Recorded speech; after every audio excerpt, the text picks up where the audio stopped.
Capricorn Connect. People, potential, technology.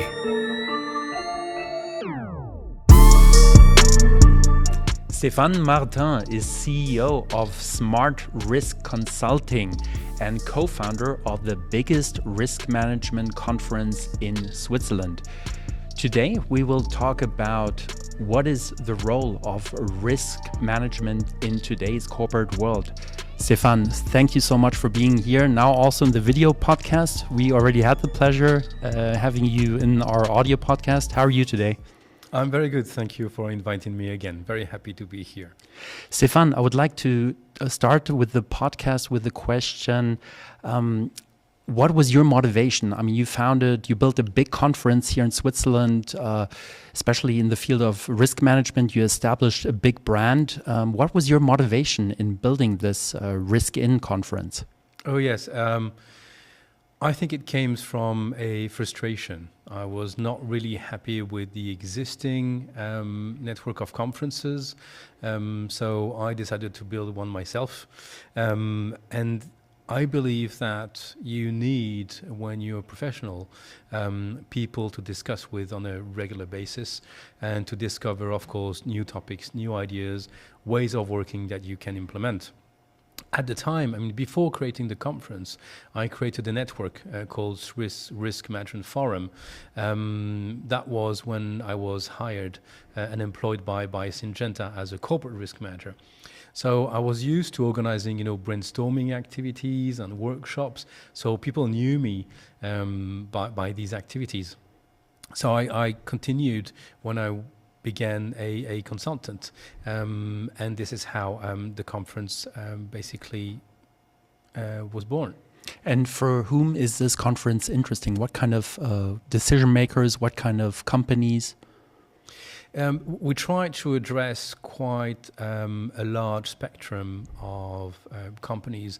You go to medium-sized family-owned companies to very large global organizations such as Novartis or Roche, for example.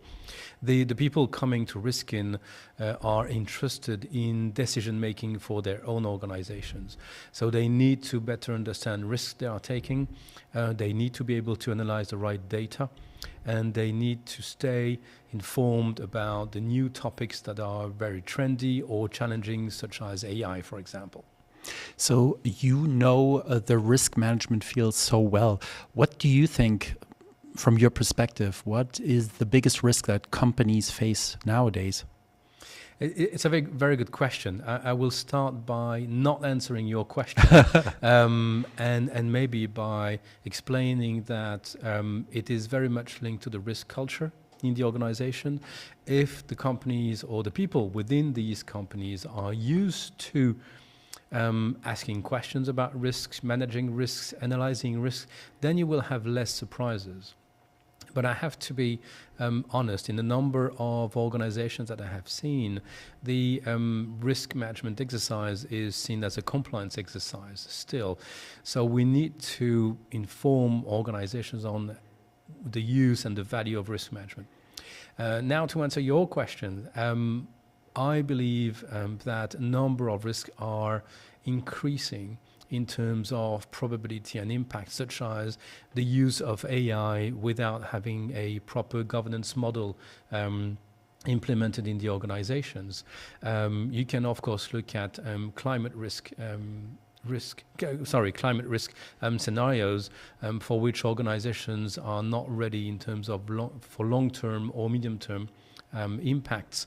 These are probably the main ones, but of course, one should not forget is the cyber risk aspect. With all the quantum capabilities that we begin to see, some people say that by 2028, your encryption capabilities will be just exploding because of quantum anti-encryption software. So, Stéphane, you're saying basically companies need to create more awareness, especially in terms of governance, regulation, and the evolving of the new technology, AI. So, I mean, everything is really basically changing. So that's why governance also has to change the rules and regulations. Yes, absolutely. Governance is often forgotten because it's not always easy to change your company's model in terms of to inform what, and what is the speed of the information, how to decide on things we don't yet understand.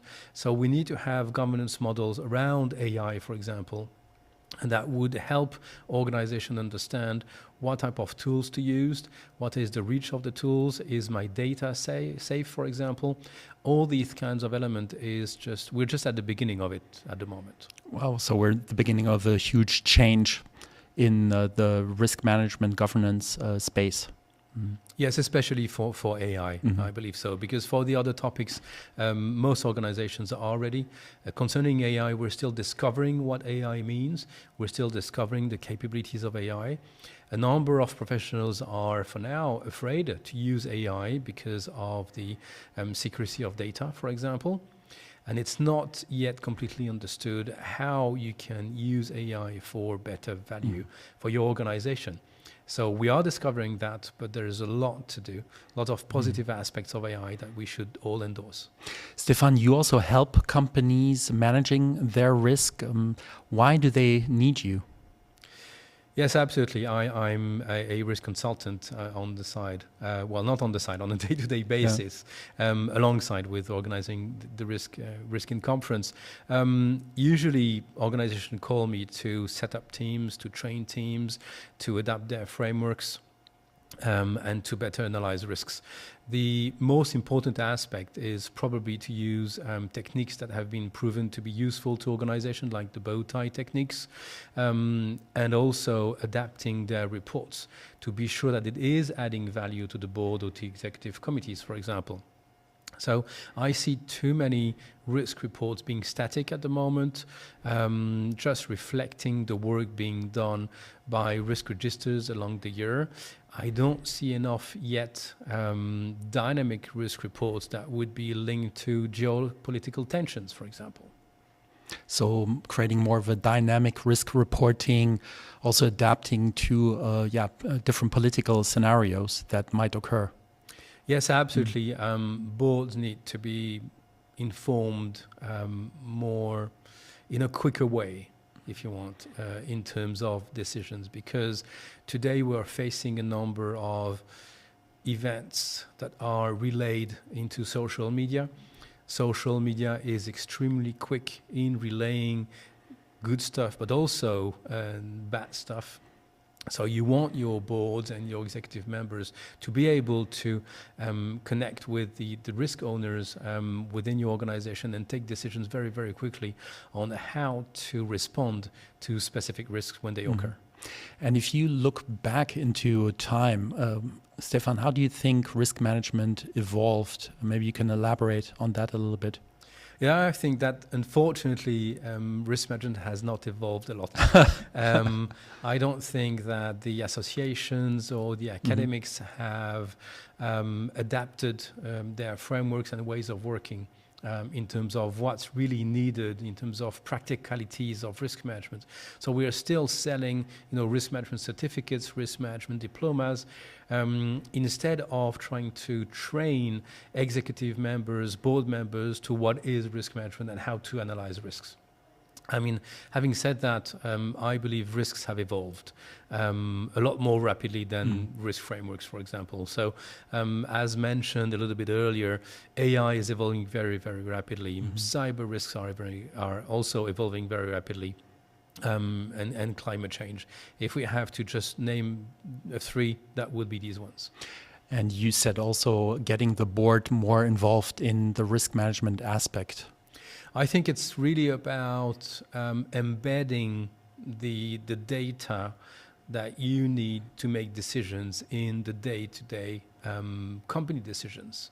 And this is not always what is done. I can take an example. When you have a project, you want to launch a new office, a new service, a new product, enter a new market, a new country, it's always very positive. I mean, these projects are positive and the risks are not being taken care of seriously. And it's a mistake.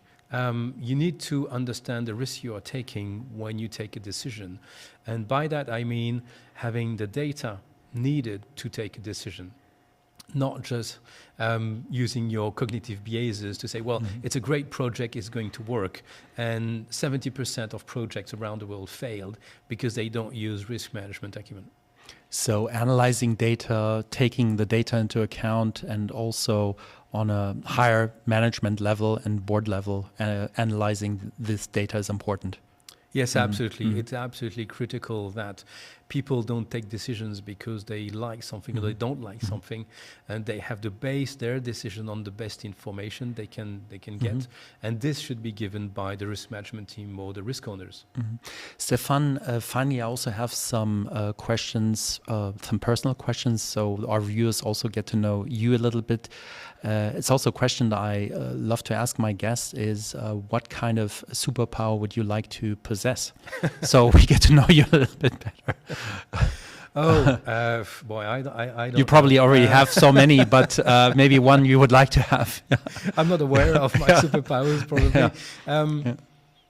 I believe that something I keep on doing on a day-to-day basis is improving things. So I don't know if it's a superpower, but on my daily life, with my friends, with my family, with my clients, I try to constantly improve the things we do. It's quite tiring, I have to admit. It takes a lot of energy, but I believe this is the only way to do things. You need to improve things on a regular basis. And also a question I would like to ask you is, what kind of autobiography would you buy, the next one, if you had a choice? Which one would you like to buy? I'm not sure I would buy the one from Elon Musk today. Too many controversies linked to that guy. But maybe Richard Branson. I think he's an extraordinary entrepreneur, and he made something rare. He converted his weakness, what people think is a weakness is dyslexia, into strength.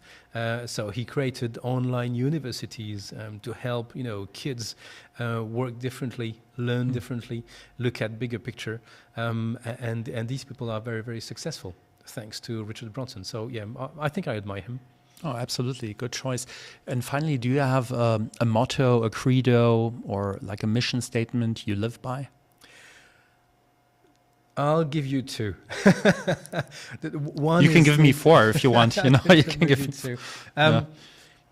Probably the first one is the one linked to the Risk In Conference, where we repeat regularly, stop breaking silos, build bridges instead. Yeah, that's a good one. I don't like to break things. I believe that within organization, you need to talk to your neighbor, to talk to the other processes, because risks are going across organizations. They don't stand still in one process, they go across. So that would be the first one, stop breaking things and start bridge silos, bridging processes. The second one would be the Pareto rule, which I very much like, 20% of efforts for 80% of the results. I try to live by that. I try to push that to the freelancers I'm working with on Riskin, for example. I believe you can achieve a lot by being really, really focused. So that 80-20 rule, I try to live by it. Yeah, that's a good one. Stéphane Martin, CEO of Smart Risk Consulting and founder of the biggest risk management conference in Switzerland. Thank you so much, Stéphane. It was a true pleasure, and I hope to see you soon. I hope to see you soon. Thank you very much, Jacob. Really enjoyed it.